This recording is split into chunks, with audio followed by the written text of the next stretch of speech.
Since getting back into the Crew 2, I've really enjoyed taking part in the live summit each week. And in the pursuit of achieving platinum, I found myself using the RB13 quite often.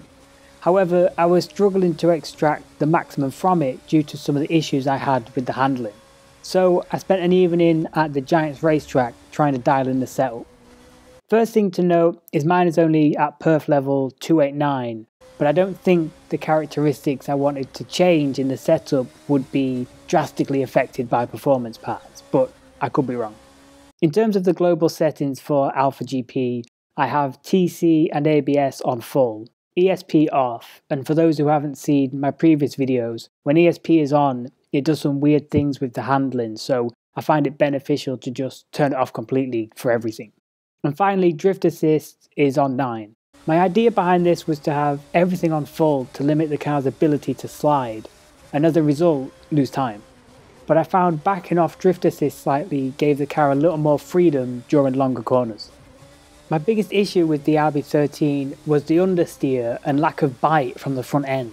So my immediate reaction was to move the Aero distribution forward, which did give us more front end bite, but also made the back end really unstable. And unstable to the point where no matter how much I played around with the other settings, I couldn't find a nice balance. So I settled on 3 for the Aero and would hopefully be able to regain the lost front grip elsewhere.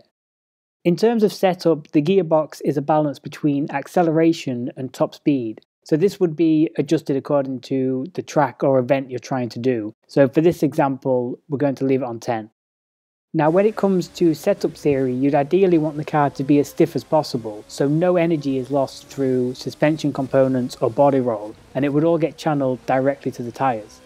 The biggest problem with this in the real world is once the tyres lose grip, there's nowhere in the system for that energy to be dissipated, which leads to the car sliding at either the front, the rear, or both. In the Crew 2 though, at least with the RB13, the tyres seem to have a high grip threshold, which allows us to get extreme on some of these settings. Naturally then, we're going to leave the front and rear tyre grip on 10. Brake power is on 10 and brake balance is on 7. These only make a real difference if you have ABS turned off, so again, for this example, we'll just leave them on the defaults.